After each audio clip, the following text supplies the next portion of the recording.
Good morning, my lovely student. Welcome back to the channel. So, बच्चों, today we are going to start third chapter, pair of linear equation in two variables of class 10th exercise 3.2 question number 3. तो देखिए third question में क्या पूछा गया है. Form the pair of linear equation for the following problems and find their solution bye substitution method. इसमें कहा गया है कि हमें जो नीचे क्वेश्चंस दिए गए हैं उनसे हमें लीनियर इक्वेशन फॉर्म करना है, बनाना है और उसको सॉल्व करना है. और कैसे करना है, इसका सॉल्यूशन हमें सब्स्टिट्यूशन मेथड से निकालना है. हम पिछली क्लास में भी पढ़ते आए थे कि सब्स्टिट्यूशन मेथड कौन सा मेथड होता है, यानी कि जो पेयर ऑफ लीनियर इक्वेशन यानी दो पेयर होगी उसमें से हमें किसी एक पेयर में से x या y की वैल्यू निकालनी होगी और उसको दूसरी इक्वेशन में पुट करना होगा. तो चलिए स्टार्ट करते हैं. तो बच्चों, अगर आप मेरे चैनल पे नए हैं तो मेरे चैनल को ज़रूर लाइक सब्सक्राइब करिएगा, बेल आइकन को भी प्रेस करिएगा ताकि जब भी मैं कोई नई वीडियो अपलोड करूं तो आपको उसकी नोटिफिकेशन ज़रूर मिल जाए. तो चलिए स्टार्ट करते हैं. देखिए यहाँ पे हमारा क्वेश्चन था. देखिए फर्स्ट क्वेश्चन है the difference between two number is 26. तो कह रहे हैं कि दो नंबर का डिफरेंस है वो हमारा है 26. तो देखिए हम क्या करेंगे, पहले हम दो नंबर यानी एक नंबर अगर स्मॉलर होगा एक नंबर लार्जर होगा तो लार्जर में से स्मॉलर नंबर को हम माइनस करेंगे तो हमारा आंसर आएगा 26. तो हम लेट कर लेते हैं कि जो एक नंबर है वो x है और दूसरा नंबर y है. तो हम लार्जर नंबर को x कंसीडर कर लेते हैं. चलिए लिख लेते हैं हम लेट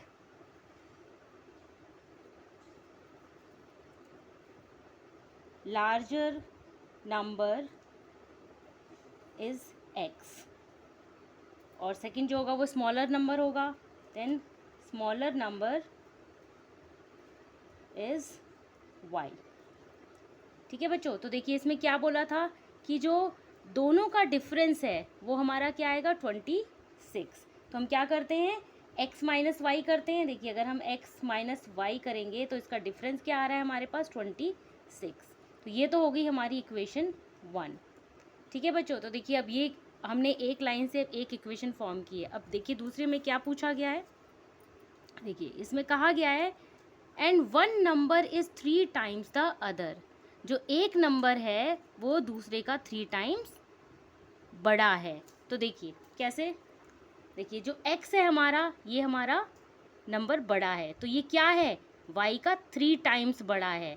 तो हम अगर हमें x को y के बराबर करना होगा तो हम क्या करेंगे, इसमें 3 को मल्टीप्लाई कर देंगे. देखिए कैसे x माइनस, अब हमें क्या करना है इसको 3 टाइम्स करेंगे तभी हम x के बराबर ले पाएंगे क्योंकि जो x है वो 3 टाइम्स बड़ा है y के. तो हम इसको क्या कर लेंगे, हम इसको लिख लेंगे 3y.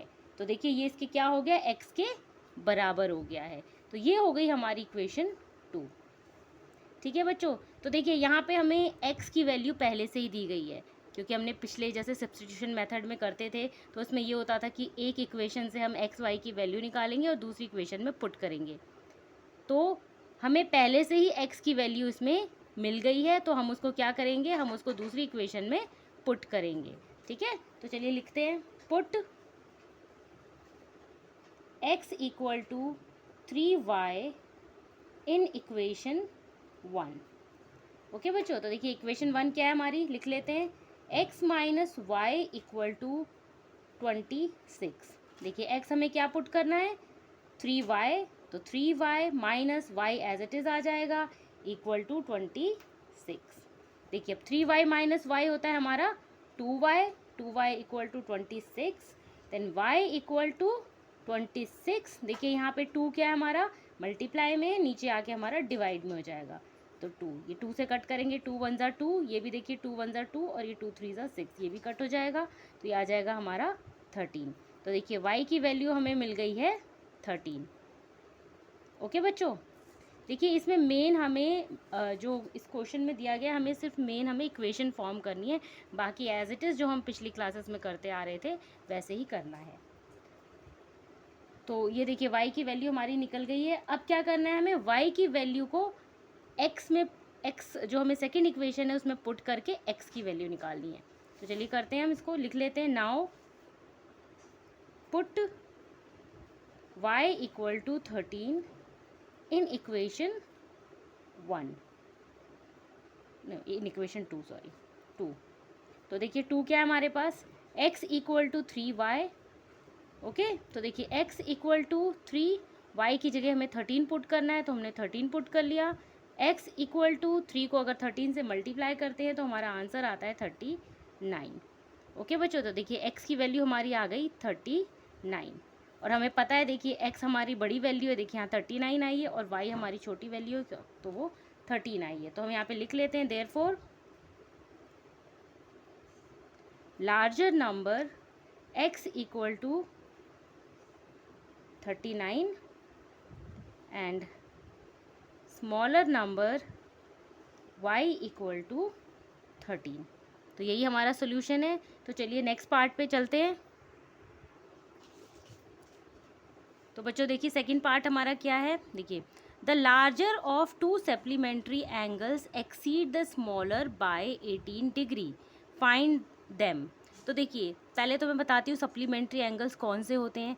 दो एंगल्स के सम को हम कहते हैं सप्लीमेंट्री एंगल्स। ओके, तो उनका जो डिफरेंस आ रहा है वो आ रहा है 26। तो पहली इक्वेशन हम बना लेते हैं इसमें, चलिए स्टार्ट करते हैं। देखिए लेट लार्जर एंगल, इसमें हम एक लार्जर होगा एक स्मॉलर होगा, तो हम लार्जर नंबर को x कंसीडर कर लेते हैं। Let larger angle x and smaller angle y। तो देखिए पहली इक्वेशन तो ये है कि भाई जो larger angle plus smaller angle वो हमारा क्या होता है 180 डिग्री का। तो लिख लेते हैं हम इसको x plus Y equal to 180 degree, ये हो गई हमारी इक्वेशन 1। अब देखिए सेकेंड इक्वेशन में क्या कह रहा है, देखिए सेकेंड इक्वेशन में कह रहा है कि the larger of two number angles exceed कर रहा है द स्मॉलर बाय 18, यानी कि एक एंगल जो है दूसरे एंगल का 18 एक्सीड कर रहा है। ठीक है, यानी कि वो लार्जर नंबर जो है, लार्जर नंबर तो है ही, लेकिन जो छोटा नंबर है वो 18 एक्सीड कर रहा है। यानी कि अगर हम छोटे नंबर में 18 को प्लस कर देंगे तो हमारा वो y के बराबर आ जाएगा। कैसे, देखिए यहाँ पर है ये x इक्वल टू वाई। अब देखिए कैसे इसके बराबर करेंगे, क्योंकि देखिए जो ये x को ये y है एक्सीड कर रहा है, तो क्या करेंगे हम x में 18 को प्लस कर देंगे। ठीक है, तो ये आ जाएगी हमारी इक्वेशन 2। देखिए हमें दो इक्वेशन मिल गई है, अब हम इसको सॉल्व करेंगे सेम मेथड, वही सब्स्टिट्यूशन मेथड से। तो चलिए शुरू करते हैं। अब हम क्या करेंगे, जो हमें x की वैल्यू मिली है y प्लस 18 डिग्री, इसका क्या करेंगे हम, इसको हम पुट करेंगे अपनी फर्स्ट इक्वेशन में। तो चलिए लिख लेते हैं put x equal to y plus 18 degree in equation number 1। तो लिख लेते हैं। तो देखिए इक्वेशन 1 हमारी है x plus Y equal to 180 degree. So देखिए अब x है, x की जगह हमें क्या पुट करना है, y प्लस 18 डिग्री। तो x की जगह हम इसको पुट कर लेते हैं, ये आता है हमारा y plus 18 degree, y as it is उतर जाएगा, plus y equal to 180 degree. तो अब देखिए अब क्या करेंगे, देखिए यहाँ पे y प्लस वाई ये हो जाएगा हमारा 2y इक्वल टू 180 डिग्री। देखिए यहाँ पर ये जो 18 डिग्री है ये यहाँ पे प्लस में, तो यहाँ जाके ये माइनस में हो जाएगा। तो माइनस 18 डिग्री। ओके बच्चों, तो अब देखिए आगे कैसे करेंगे, 2y इक्वल टू 180 में से 18 को माइनस करेंगे तो हमारा आंसर आएगा 162 degree. Okay, then y equal to 162 degree upon में 2 हमारा नीचे आ जाएगा। ठीक है बच्चों, जब ये कटेगा 2 1 ज़ा 2, देखिए यहाँ पे क्या है 2 8 ज़ा 16 हो जाएगा, ये कट जाएगा, और यहाँ पे 2 1 ज़ा 2 हो जाएगा। तो ये आंसर आएगा हमारा 81 डिग्री। तो y इक्वल टू 81 डिग्री हमारा ये वैल्यू निकल गई है। अब हमें क्या करना है, अब हमें y की वैल्यू को x में पुट करके, यानी सेकेंड इक्वेशन में पुट करके x की वैल्यू निकालनी है। ओके, तो चलिए फिर लिखते हैं हम इसको। Now put y equal to 81 degree in equation 2। तो चलिए इक्वेशन 2 उतार लेते हैं। ये हमारा x equal to y plus 18 degree. अब देखिए x इक्वल टू वाई की जगह हम क्या पुट करेंगे, 81 degree plus 18 degree as it is आ जाएगा। ये आ जाएगा हमारा 81 degree, 81 degree. Then x equal to 81 plus 18 degree होता है हमारा 99 डिग्री। ओके, तो देखिए x की वैल्यू हमारी आ गई है 99 डिग्री। देखिए y भी हमारे पास आ गया और हमारे पास x भी आ गया है। देखिए x क्योंकि हमारा लार्जर नंबर है तो हमारा x आया है 99 डिग्री। देखिए यहाँ पे x हमारा लार्जर है तो 99 डिग्री, और जो स्मॉलर है y है वो हमारा 81 डिग्री। तो हम लिख लेते हैं यहाँ पे therefore larger number x equal to 99 degree and smaller number y equal to 81 degree, 81 degree. Okay बच्चों, तो देखिए यही हमारा सोल्यूशन है जो हमें निकालना था। तो देखिए इसका जो नेक्स्ट पार्ट है, थर्ड और फोर्थ पार्ट, वो हम नेक्स्ट वीडियो में देखते हैं। Thank you.